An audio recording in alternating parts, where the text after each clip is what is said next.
USA. I work at the office here at the CCPA Central in Avenida España, but we also have 3 other offices in la Universidad Nacional de Asunción, en la Universidad Nacional del Este, and en el Colegio Angloamericano in Hernandaria. So feel free to ask questions after the presentation or email us if you want to get on a one-on-one meeting to talk more about your profile and maybe what you can do with this university or others. And with that, I'm going to give the microphone to Mike. Thank you for being here and to start the presentation about admissions interview. Perfect. Thank you so much. So can you all see my screen? I just want to make sure.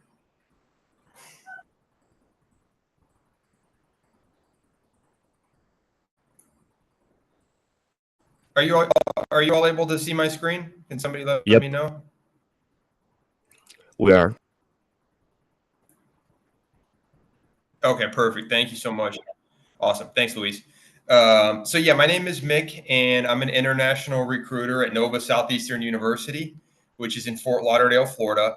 So just to give you an idea, well, we're going to talk about admissions interviews and what that looks like. But I do think it's important when you're thinking about those to realize that there are about 5,000 universities in the U.S. So with that, there are going to be about 5,000 different admissions processes. And universities are going to handle admissions interviews in 5,000 different ways, pretty much. So there's no one way that admissions is going to look at interviews. There's no one way to approach them.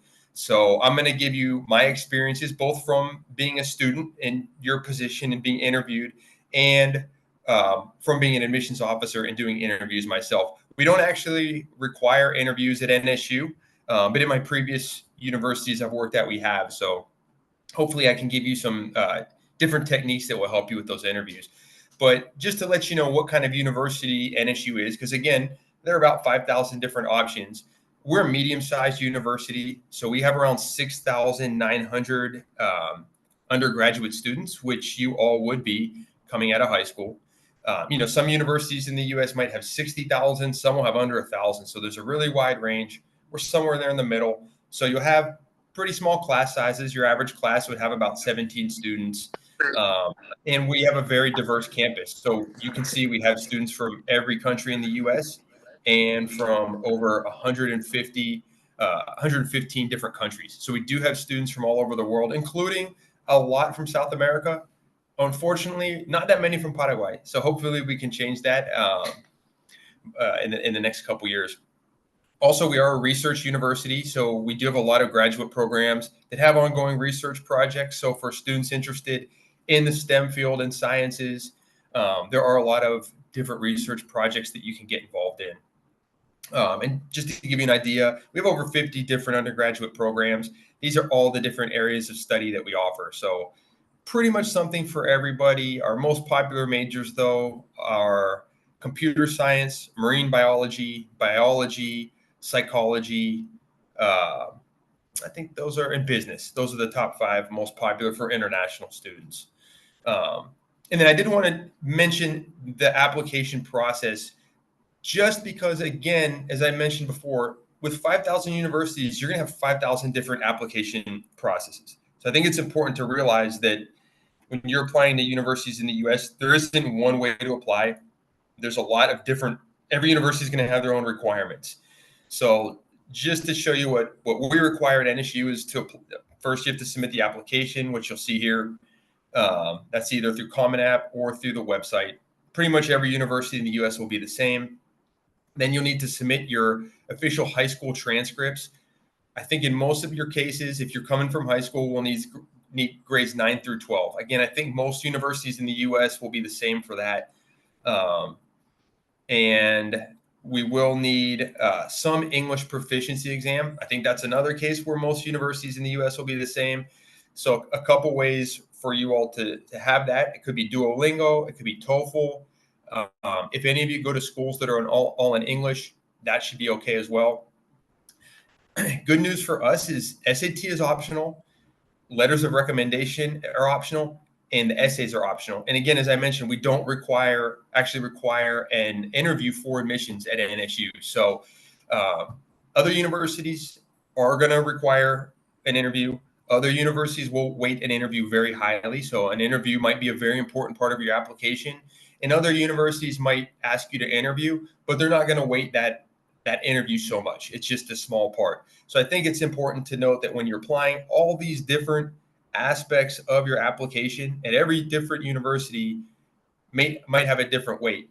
So for example, at some universities, the essay might be a really, really important part. They're going to want to see a really good essay if you're going to get admitted. At other universities, like at NSU, for example, that essay is optional. So if you don't submit it, it's not going to hurt you. If you submit it and write a really good one, it could help you out. So just keep that in mind. There's a lot of different processes in the whole admissions in the whole admissions application process. So really for the topic of today, we're going to be talking about admissions interviews. And I think for me, if I'm a student, before I even start thinking about the interview itself, I kind of want to understand why universities want students to interview. Because I think often what happens for all of us and for any kind of interview, whether it's a university interview, a job interview, or even going out on a date, I think in our minds, we tend to get really stressed out about it. I think everyone here can relate. You get really stressed out about that. Probably we make it into something bigger than it is. And I think we have a tendency as humans to kind of psych ourselves out and get really tense and nervous and scared. But so I think it's really important to think first, why do universities even interview students? And I know, there's some obvious ones out there, but I think for most students, I could be wrong, but I think most are thinking, at least subconsciously, that a university is looking for reasons not to admit you. And if there's nothing else that you take away from this, I think it's important to note that that is not the case. Every university admissions officer that is going to interview you wants to admit you. And I'll tell you why here in a second. So as far as why do universities interview students, that's the first thing to think about. So when you're submitting your application, keep in mind there are thousands of other students submitting applications as well. And kind of the unfortunate aspect of that is with your application, you're really just kind of numbers and maybe a few words if you submitted an essay. But for most students, especially like at NSU, you're really just your GPA, your SAT score, if you submit it, your TOEFL score, your Duolingo score. That's not really much information about a student. And it's not really fair to you all because you all are much, much more than your GPAs, your Duolingo scores, your SAT scores. And so really for admissions offices, I think the interview and even the essay is a way to get kind of an in-depth look at you.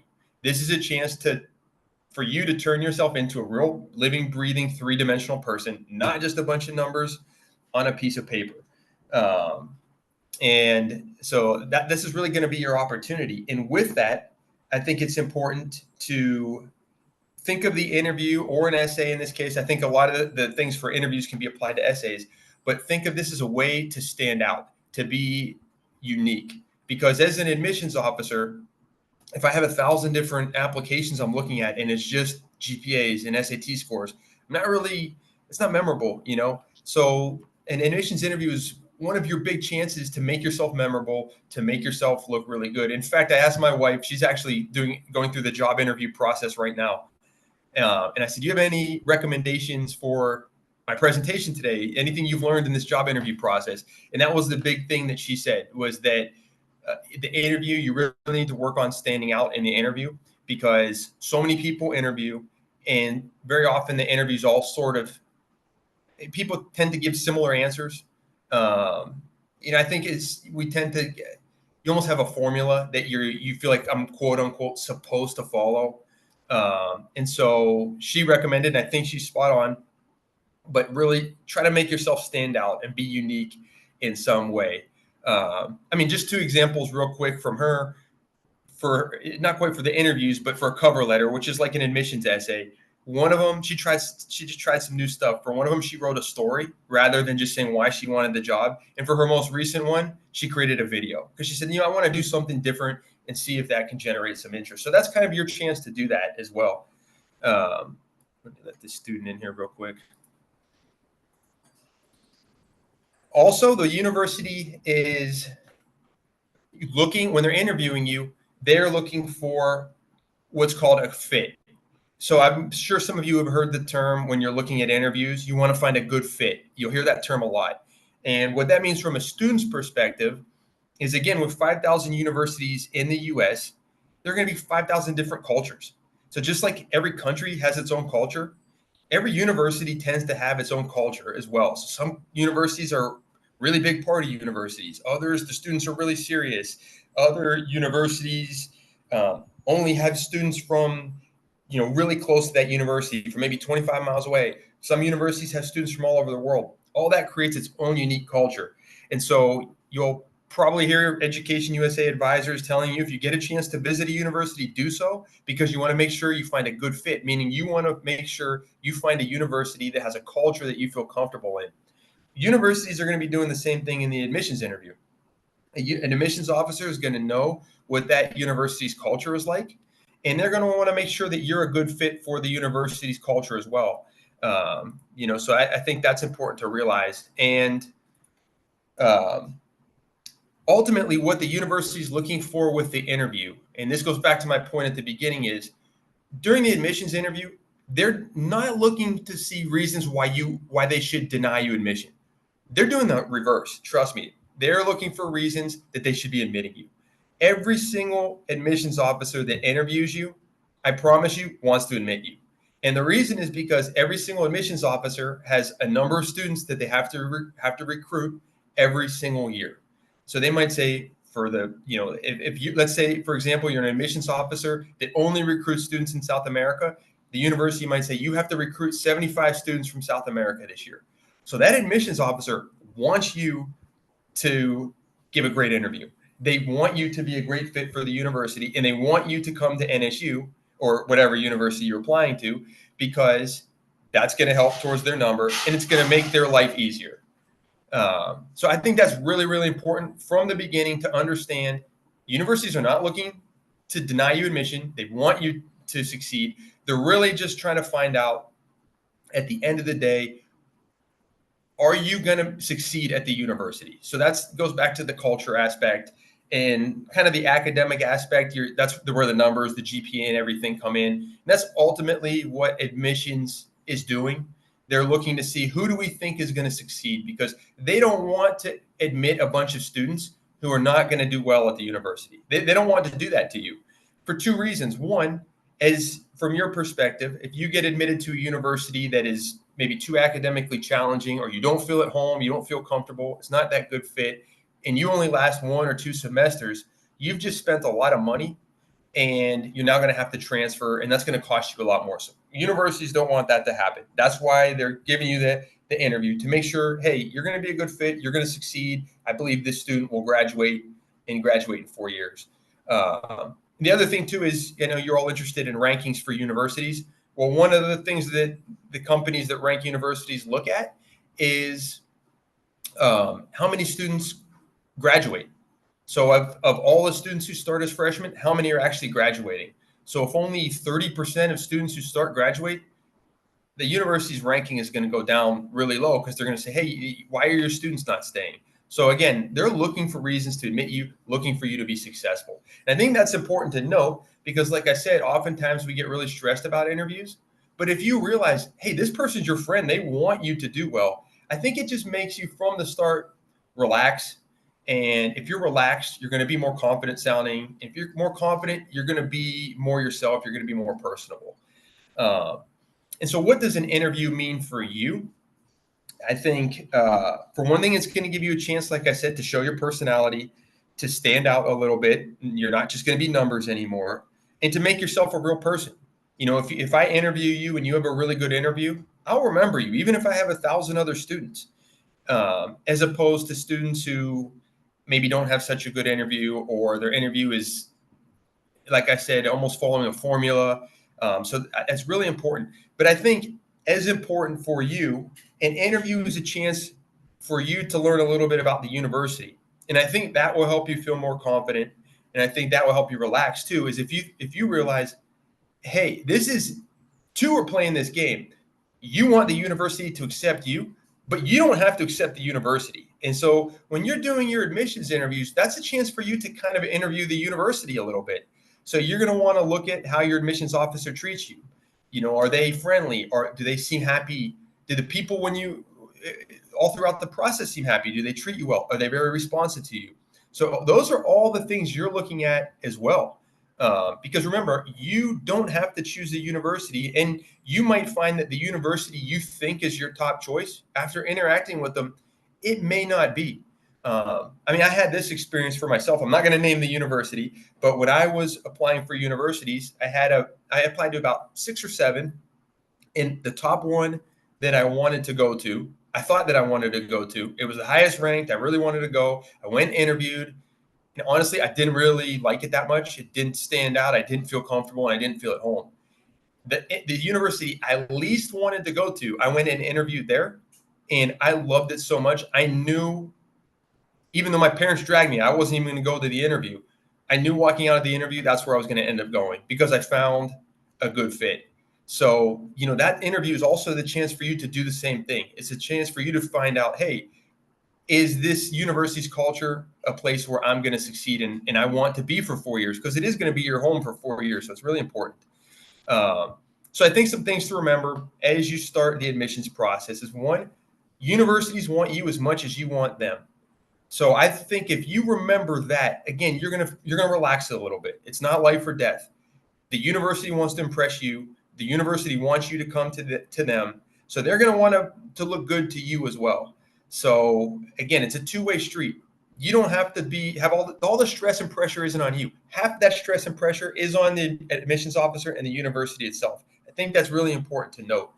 I think the other thing, and this is maybe the most important point here, is don't pretend that you're to be someone that you're not, because that can lead to that bad fit. I think this is so important.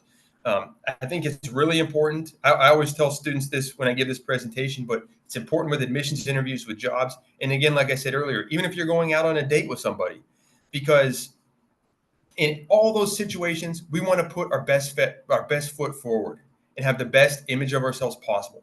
Definitely that's the case. I think too often what we tend to view, and maybe I think, at least from my experience when I was your all's age, even this is even more the case, but I tend to guess what I think the other person wants and try to fit that image.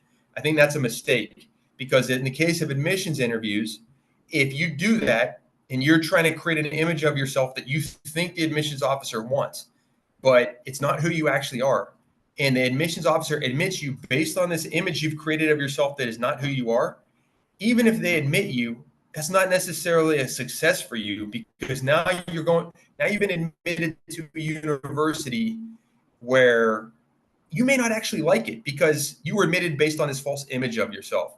So I think it's really important for you to just be who you are. Again, there's 5,000 universities. I know when you're 17 and 18, it seems like life or death. It really isn't. You know, you should be applying to multiple. So if one doesn't work out, there's going to be 6 or 7 more behind it that do want you to come. And quite frankly, you might be more successful and have a better fit there, just because it's more suited to your personality. And then again, you want to use the interviews to see if you like the university. It's not just about them deciding if they're going to admit you. You might go and decide, I don't really like this university as well. So you have some of the power in the admissions process, and it's important to realize that. So I like to split the interview process itself down into 3 parts. So you've got before the interview, during the interview, and after. So, you know, none of this is going to be groundbreaking, but I think, and I know this was the case for me as a teenager, I didn't put as much emphasis on these things, or as much importance as I probably should have. So I think before the interview, preparation is key. And it might seem a little bit silly for an interview. It's really not. You really should prepare for interviews. And I think the first thing you can do is practice, practice, and practice. It's like anything in life. The more you practice it, the better you get at it. And so when you're going in for an interview, and I think for most of you, you probably haven't had too many interviews before. So, you know, you don't have a lot of practice. So you're going to want to grab your parents, your teachers, your guidance counselor, EdUSA, Education USA advisors, even friends, and have them ask you questions that you might get during the interview, so you can get used. A, you can get used to answering those. B, you can get used to answering them, not knowing what question is coming and being quick on your feet. And I think C, by answering those questions with practicing and then thinking about your answers afterwards. I think this is really important. Do the practice questions with somebody and then analyze your answers after. And you'll start to be able to, it's like editing a paper, you know, you'll start to see, hey, I could have added this one other thing. I should have said this and I didn't. I said something I shouldn't have said. And you can start to edit those answers because, you know, even if you don't get the exact same questions during your actual admissions interview, they're going to be pretty similar. So if you're able to edit and hone, and every time you practice that question, you can get it a little bit better. You're going to come across better in the interview, and you're going to be more confident. You know, I think that's the other thing too. In my experience with interviews, many times students are so shy and so nervous that they tend to come across poorly because they don't seem confident. They don't seem like they don't seem comfortable speaking to an adult. They don't really seem like they want to be there, but that's really just a lack of confidence. But if you practiced, you're going to say, hey, you know what? I know I've got this. I've done the most I can to be ready for this. It's going to go well. You're going to be much more confident, and that's going to make you come across a lot better in the interview. This next one, I didn't do this, admittedly, when I was looking for universities, but I should have, and that's to research the university and research the major that you are interested in, or majors in that case. I think this is really important because you you know, you're going to want to have a good image of yourself, or put a good image of yourself forward. And one of the ways that you're going to do that is you're going to know about the university that you're interviewing for. So before any interview for university, you should take some time, and, you know, more than 5 minutes. I would say, you know, maybe an hour. Go through the university's website, read about the university. What are the specialties? What does it offer? Look at extracurricular activities, the athletics. If you go into that interview and you know details about the university and you know details about your major, you're really going to look very, very good. And especially for interviews where the university weights those very highly, that's really going to be the case, that you're going to want to know about the university in detail. I think very similar for if you're going to be going for your F1 visa interview, the consular officer at the embassy is going to want to know that you've done your research, that you know details about the university you want to go to, that your major, etc. And again, not to throw my wife under the bus, she made this mistake in her most recent interview where she did not research the company enough ahead of time, and they called her on it. They said, have you researched our social media, because she does marketing? And she said, no, I haven't had a chance. And that was a mistake. So it really is important to research ahead of time. And I also think it's important to know why you want to attend that university. It's going to sound silly, but a lot of times during interviews that I've given in the past, students can't express why they want to attend a particular university. So answers tend to be like, well, I want to study in the US, or I want to get a good education. But I think, you know, those are things that are very general and it's assumed you want to get a good education. So you would want to have an answer. And I think this comes back to the research, but why do you specifically want to come to NSU? I think that's what the admissions officer is going to be looking for. So kind of be prepared for that. Say, hey, I really love the location. I have family in the area. You know, I looked at your guys' marine biology program. You're one of the top marine biology programs in the state of Florida. You have a marine research center right on the ocean. Those are the kind of answers, you know, more detail. So I think, like, again, with anything in life, you're going to want to practice it a lot so that you feel comfortable, so that you're prepared. You're going to want to research it. All of this is just preparation. You know, if you're really well prepared, almost inherently, you're going to do much better in an interview because you've already done it. Basically, you know, if you're doing the research, you're doing the practice, you've already gone through that interview. So very important to do that. Next is during the interview itself. And again, none of this stuff is crazy. I think it's pretty basic, but I think oftentimes students kind of maybe skip over it a little bit or don't necessarily take it that serious. So I think the first thing to do is be presentable. And so, to be honest, that could mean a different thing for every university. And this is kind of goes back to the research. So, you know, if a university requests an interview, I would either research how important the interview is as part of the admissions process, or ask my admissions officer, hey, I'm just curious, how important is my interview going to be for my admissions? You're going to want to know that, because for some universities, it's, well, this is really just a chance for us to get to know you. It's not going to be a big percent. For others, it's going to be really big. So you really need to know that. And then you're going to want to be presentable accordingly. So, if it's, hey, this interview is extremely important, you're probably going to want to dress up more than if it's more of a formality. And that's something else that you can ask your admissions officer as well. Hey, what's a standard dress code for an interview? And it may be different for whether you're in person or virtual, however the case may be. But I also think with this, and I'm a very informal person. Um, so my tendency when I would go to an interview is to dress comfortably. So if I'm interviewing any of you ever and you're dressed comfortably, I would never hold it against you. But some people do. So my recommendation to students is always dress more formally than you think to be. My dad always told me that. He said, always dress at a higher level than you think is expected for the interview. I think that's good advice. As uncomfortable as it may be, make sure that you're physically presentable in how you dress, your hair's combed, that everything's squared away, etc. Also, and this goes back to the previous slide with preparation, it's really, really important to project confidence. So many times, most students, when they're interviewing, don't project a lot of confidence. It's like I said in the last slide, so many students seem uncertain. They seem shy, even the body language. And I guess this kind of goes with being presentable. Be aware of your body language during the interview, because body language can make you look not confident and not presentable as well. I've had students that just slouch down so low in their chairs that it seems like they want to disappear.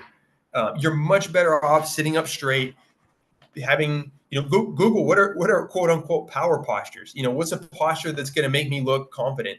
Um, they won't look you. Students won't look you in the eye. That's the other thing. They always want to look away. But you don't want that. You want to look like, hey, I'm confident. I'm going to do well. I'm ready for any challenge that the university would have for me. I'm confident I'm going to do well here. And if you project that, people are going to pick up on it. So I think it's really important to be aware of that. Again, a lot of that is preparation. A lot of that also is kind of checking yourself during the interview, sort of as it's going on, double checking your posture, making sure, hey, I haven't looked at the admissions officer in the eye for a minute. I better look them in the eye. I'm starting to slouch in my chair. I'm fidgeting, those different kinds of things. The third thing I think is to be conversational. And this is part of being confident as well. All these things kind of build on each other, I guess, but you want to be conversational. So when you go in, many students, what they'll do when you go into the interview, many students, what they'll do is just sit there silently. They'll be asked a question and they'll just reply to the question and then sit there silently until the next question. And there's nothing wrong with that per se, but being that we want to project confidence, you want to kind of have a conversation. So feel free to be yourself, be a little bit relaxed, make a joke back to the admissions officer, ask them questions. I know we always think the admissions officer will ask me 20 questions, and then in the end they'll ask if I have any questions. And if you have questions at the end, by all means ask them. But what I would say is, as the interview is going on, if there's a topic you have, a question you have, and you should come prepared with questions. If you've Googled the university and you don't see an answer for something, prepare those questions. You can even come with them written down in a notebook. That's going to make you look good. Hey, this student's prepared. They care. They got a notebook. Bring those questions. But instead of necessarily waiting to the end of the interview when they say, hey, do you have any questions? As the conversation is going along normally, just like with your friends, if that the topic that you have a question about comes up, ask that question then. So it's like a conversation. I think part of having a good conversation with somebody is making them feel comfortable with you. So I think if you do that, if you're being conversational back to the admissions officer, again, that's going to make you stand out. It's going to make you look confident. This student's prepared. This student's ready for college. This is a mature student that can have a conversation with me, that's confident. They know they're going to do well.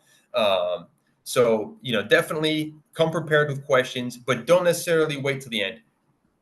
Let the conversation flow. It's not an interrogation, where they're asking you questions. It's not a police interrogation. So they're not asking you questions. You have to come up with the right answer. Let the conversation go back and forth a little bit. And then I think the final thing is focus on your positives. this really sounds silly, but I can't tell you how often students do not do this. So many times students, and I understand this, nobody wants to sound like they're bragging. Even my wife was telling me with the interviews, I hate these interviews because I hate talking about myself. I think most of us feel that way. I certainly relate. I don't want to sit here and talk about, hey, I'm so great. We're taught to not brag, to not be arrogant. So it can be hard to override that and focus on our positives. So many students tend to kind of sometimes jokingly, but um, downplay their own achievements. Like, oh, I'm not really that good at this, and I'm not so great at math. I don't really like. I mean, all those things may be fine. You might not like math. You might not be so great at something, but you don't necessarily need to talk about that. It's like in sales. If you're going to sell somebody on something, you want to tell them all the positives and brush aside the negatives. Well, this is a form of sales. You're selling yourself to the admissions officer. So if there are negatives in there, you don't have to focus on them. Just let them slip by and turn them and focus on the positives. And if there are any negatives, there's always the stereotypical question of tell me about your negatives. Um, so again, you're going to want to turn those. I think you should be honest about what your negatives are, but always try to bring it back to positives. Don't downplay yourself. Don't try to be humble. This isn't really the time for that. You don't want to brag and be arrogant either, but it's a fine line between being humble and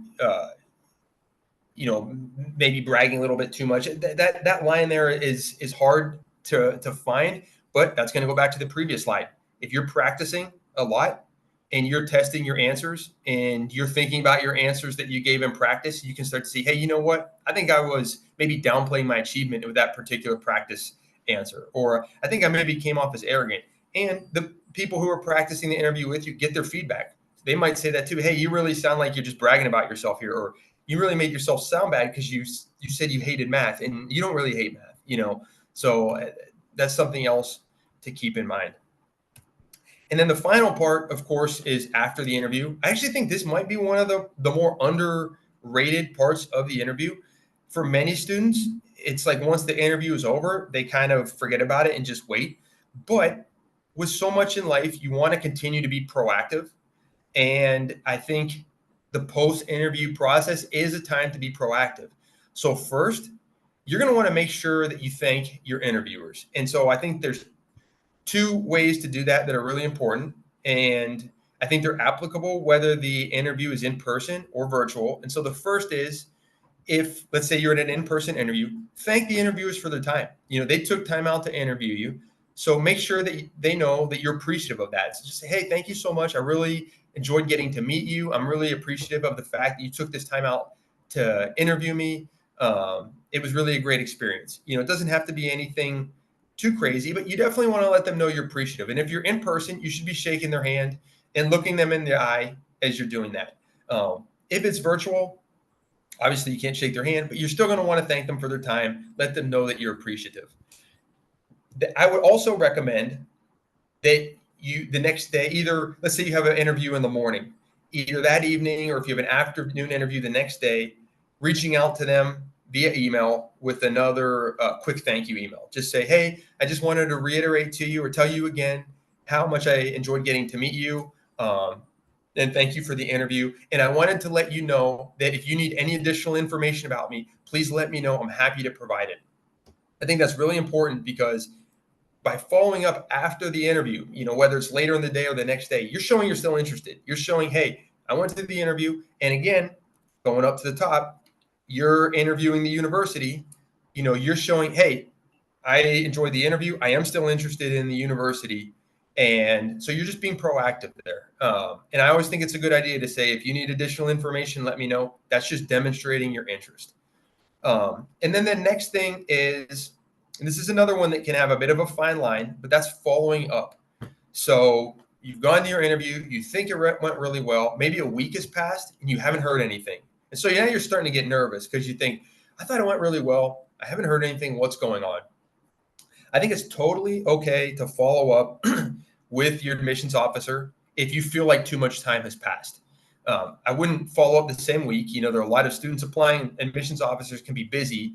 So you don't want to you don't want to come across as pushy, but you also, again, want to come across as interested. So I would say if you haven't heard anything a week after your interview, 7 days or so, I think I'd send a follow-up email and just say, hey, I hadn't heard anything yet. I just wanted to reach out and, again, let you know if you need any additional information for my application, please let me know and I'll provide that to you right away.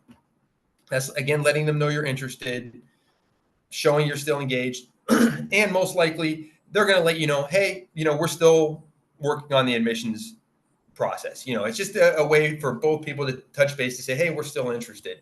But again, that's a fine line. I wouldn't do it. I don't think I would do it within a week. And I don't think I'd follow up two times. I think one follow up is fine. And then after that, maybe if it's another month passes or another 3 weeks passes, I might follow up again and say, hey, I hadn't heard anything. I'm just wondering where you're at in the admissions process. I think that's totally fine. But you don't want to get in a situation where twice a week you're emailing because you want an answer, which is a mistake a lot of students make where they take the follow-up too far. I've had cases where every day students will email me saying, hey, I'm following up on this topic. I'm following up on this topic. And it's like, I know it's not ready yet. I'll let you know. So, you again, fine line, but I would say definitely follow up a week after the interview if you hadn't heard back, probably 3 weeks after that. If you haven't heard anything, it's okay to follow up again. This is another thing that seems very silly, but after the interview, please make sure you're monitoring your email and your WhatsApp. In fact, I would probably ask your admissions officer, where can I expect to hear back from you? And the reason I say that is because when you submit your application, you're going to give a phone number and you're going to give your email address, your Gmail, your Yahoo, whatever it is. But as you proceed in the admissions process, they may be trying to contact you through different avenues. So I would say, hey, as I'm waiting for an answer, will you be emailing me? Will you be WhatsApping me? You can kind of find that out, but monitor that. It's so often students do not monitor their email, and universities are going to communicate with you via email, and you don't want to miss an important email. And the admissions officers might want additional information from you.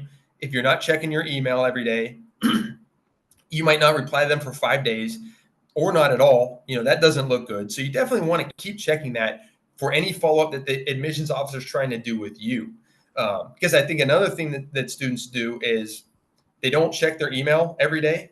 They might check it every 5 days or 10 days. And then they have so many emails that they just glance through. And in that situation, it's very, very easy to miss an important email, especially when universities email you a lot, as you're going to find out if you haven't yet.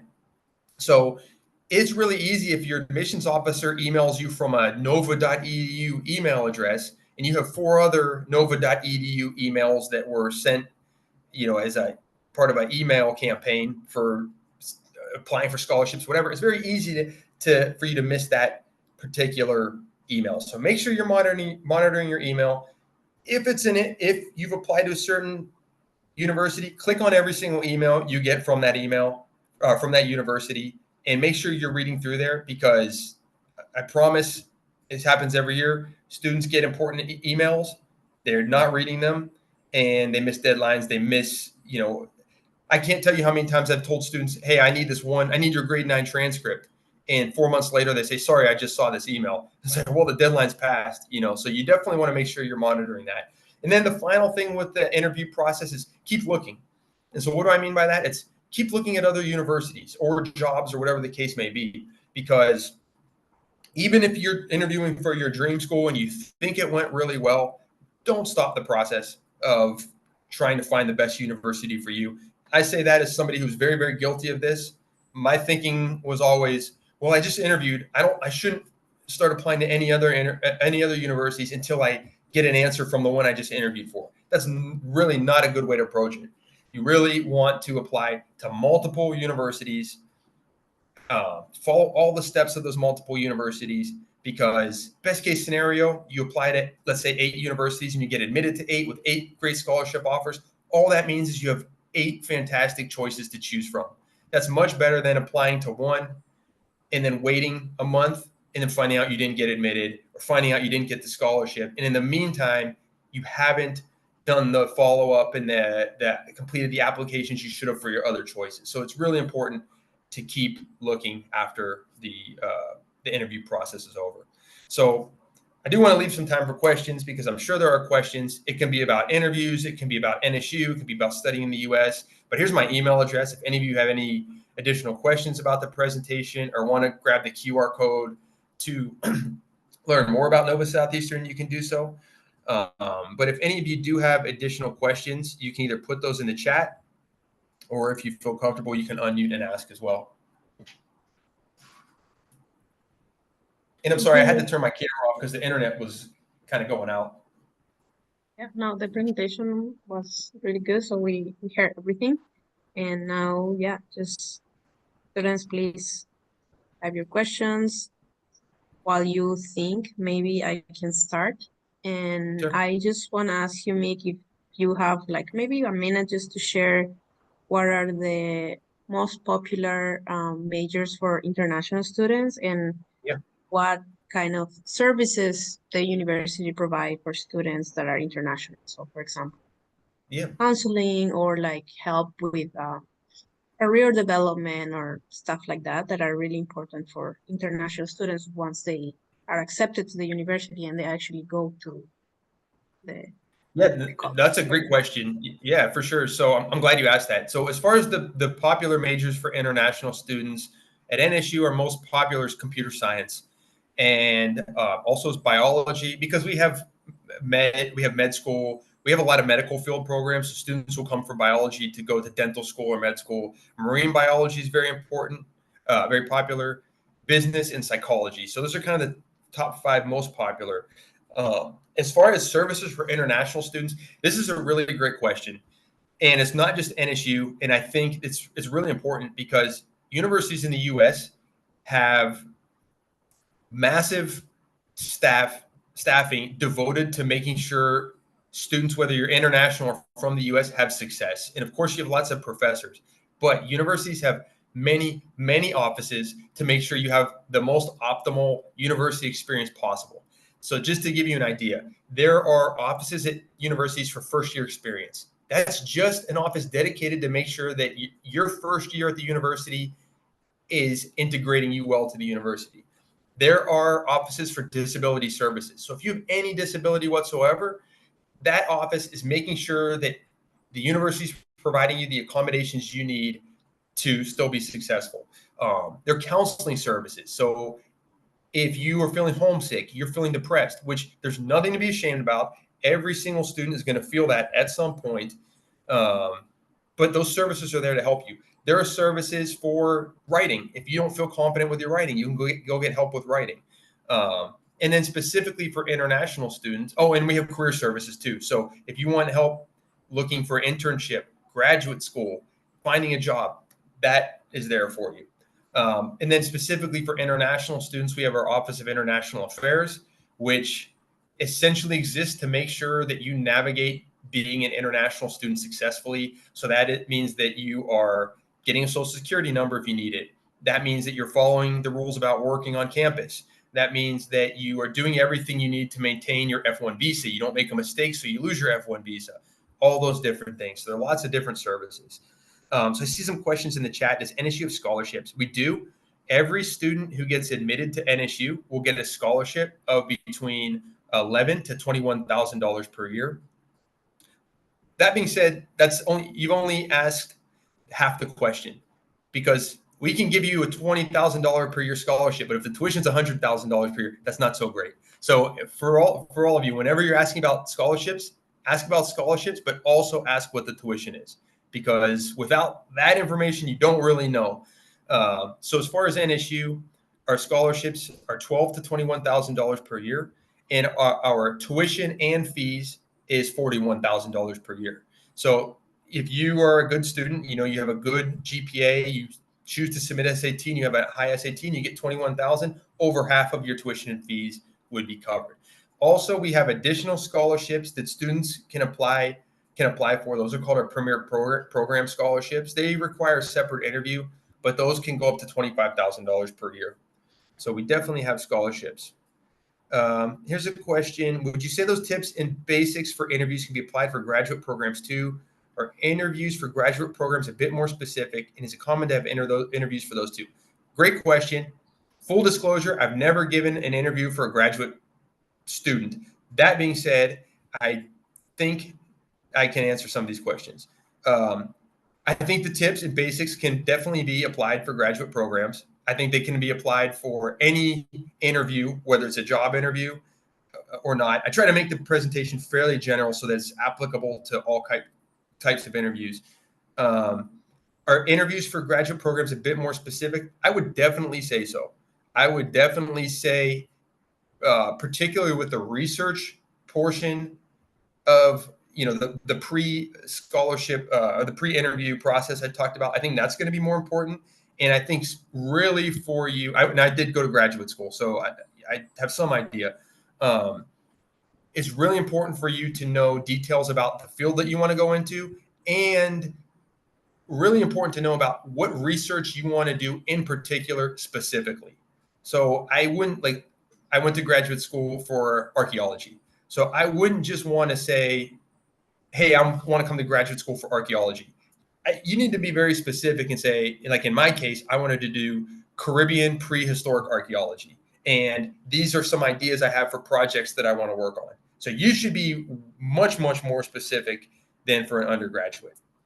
And is it common to have interviews for those two? I think that largely depends on the program. I never had an interview for my graduate program. I just got admitted based off of my GRE scores and my university transcripts. But some programs are going to require interviews also. And for graduate school, graduate school is going to be a little different because for undergraduate, generally, undergraduate falls into one umbrella. So every undergraduate program is kind of considered the same. For graduate programs, it's quite a bit different. For the most part, each graduate program itself is going to do its own recruiting, have its own admissions process. So you'll probably have to look at A, the university you're applying to, and B, the specific program to see, if they're going to require an interview. And don't be shy to ask, don't be shy to ask and say, what's the interview going to be like? What can I expect? So you can best prepare. So and then you give us an example through your wife's experience about how to stand out during an interview, but can you give us more university-oriented examples or perhaps tell a specific interview that you never forget about? That's a good question. Let me think about it for a second. I mean, this isn't university specific, but I'll give you one example from my life. You guys are too young, but back in like 2011 or so, the economy wasn't very good. And it took me like a year to find a job. That's maybe 2013. And I applied for so many jobs, and I just got nothing back. Like I couldn't hear, just working at cell phone stores, like I couldn't find anything. And so I was reading a magazine and it had the top 20 places to work in the US in terms of like employee satisfaction and fun activities. I thought, well, I can't even get an interview to sell cell phones. How am I going to get this? But I said, you know what? I applied to all 20 of those. And I remember one of them, and this goes back to what I was saying about interviews. People tend to follow a formula, so you're like, I want this job because, like, I don't know, it's just very dry, and it's everyone's cover letter, everyone's interview starts to sound the same. And I'm sitting there and I said, you know what? I have written essentially the same cover letter and submitted the same application for every single job. And I'm not hearing back. I'm not doing this again. I'm telling a story. And in my cover letter, I told a story. It was a job to sell, to work for not a travel agency, but like a travel company that has trips around the world. And I wrote a story about the first time I ever went outside the US. And I got the interview. They later told me I got that job specifically because of that. So I think that's one way, is not just saying, I want this because, or like, I created a story because I knew these people reading these essays or listening to interviews, it's the same thing. They're hearing the same formula over and over. And I said, I'm following that formula and I'm never getting any responses. I know I'm qualified for these. Why am I not getting responses? It's because it's not standing out. It's the same thing they read for every other person. So I turned it into a story. And I said, what's the worst that's going to happen? I don't get the job. I haven't gotten any calls from anything else. I got that job because of that. So that's not university specific. I think for me, honestly, I would say for me as an admissions officer, the things that stand out to me are the small things. It's not necessarily a grand gesture, but the students that are most memorable are students who are the most responsive. So it's not even like they created this great interview or this great essay. It's anytime I need something from them, a missing document, or I have a question of, did you get your visa interview, whatever it is, they respond within 24 hours. And they're very clear in their responses. They've clearly taken time. I mean, as silly as that sounds, I think that's one of the best things you can do to stand out is be very responsive. Admissions officers, again, have 1,000 students. And so if you are one of, maybe 10% respond regularly, if you're one of those 10%, you're going to be remembered. Um, but I'm trying to think. I don't have any one specific interview or anything that stood out. But I will say the students that I always thought did best at interviews that I was giving were those ones who had a conversation with me. Who I didn't feel like I was, like I said, a prison interview or a police interview. It didn't feel like that. It just felt like I was sitting down talking to another adult. I think those are always the best ones, and that's again the preparation, the confidence, feeling relaxed.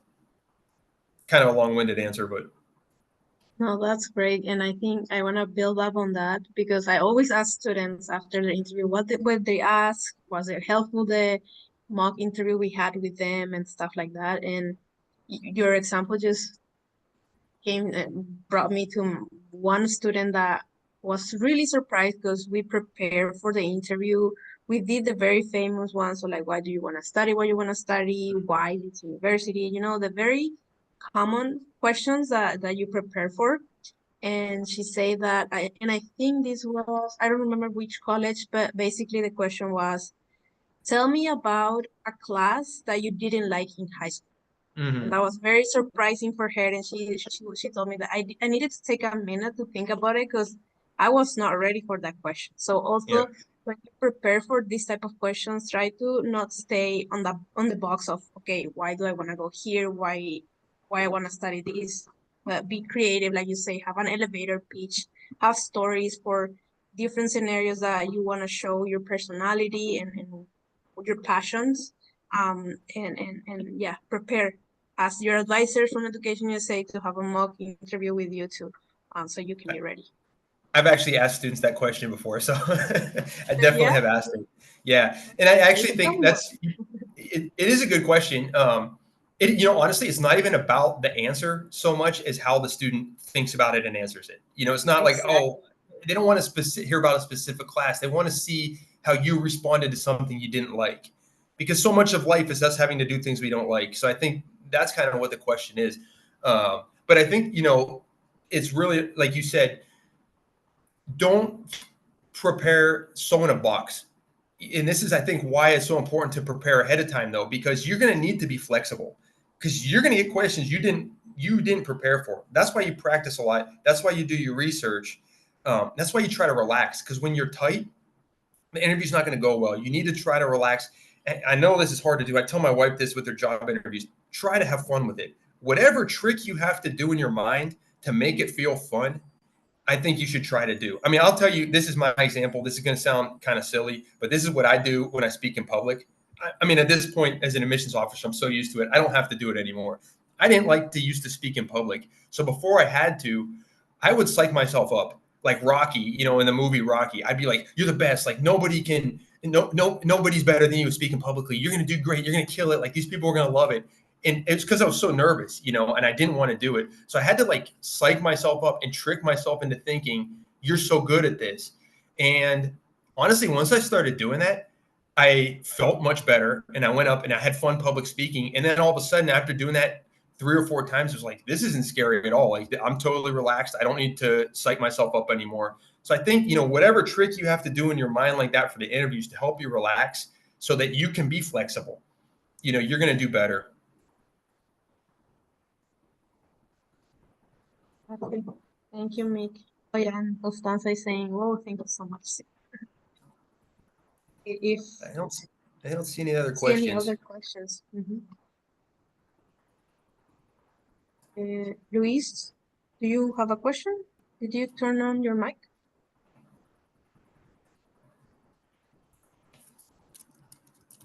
Well, and if any of you are shy and just don't want to put them here in the group, there's my email again. So feel free to email me. If you email me, I'll get back to you within 24 hours with the answer to your questions. I know sometimes you don't want to ask in front of everybody. Yes, that's true. Although Mick is really I quick did with just talk answers. about being confident. I did just talk about being confident, so you shouldn't be afraid. No, but I yeah, Mick is super. Yeah, go ahead, Luis. Yeah. First of all, I want to thank you for the time for being here.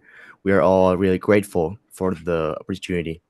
And I just was wondering, who would be a good fit for the NSU? Like, who would be your ideal prospective student?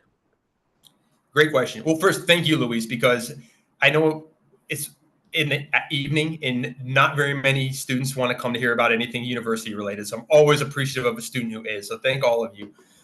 Yeah, I mean, great question as far as good fit for NSU. I would say our students are very diverse. So we have students from all over the world. For those of you who were here before, we have students from over 115 different countries. I think that's reflected on campus, and we're in South Florida. We're in Fort Lauderdale, so like 20 minutes north of Miami. For those of you who know South Florida, you'll know it's a very diverse part of the world. So I think that's one thing. You'll see different races, different religions. I think that makes campus very unique and interesting. You're going to hear multiple languages spoken on campus. Our students are very, very friendly.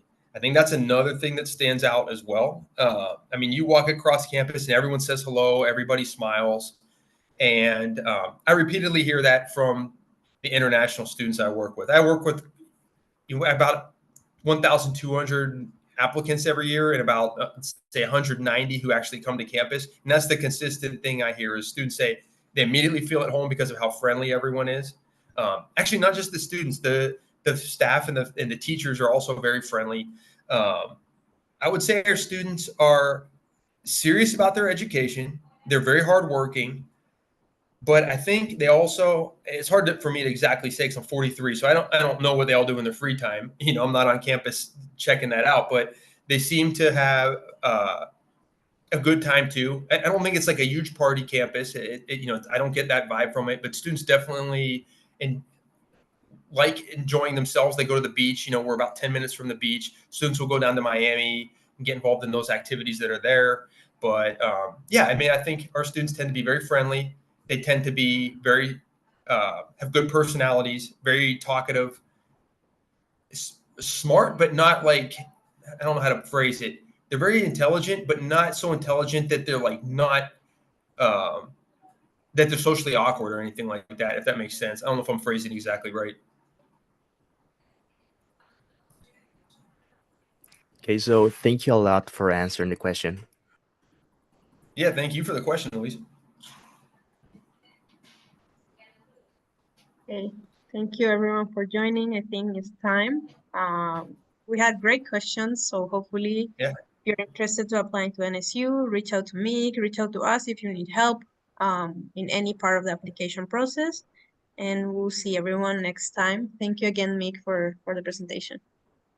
No, thanks for having me. Thanks for coming, everybody. Have a great night. You too. Bye. Thanks. Bye-bye. Goodbye. Take care. Bye. Thanks. Bye-bye. Bye.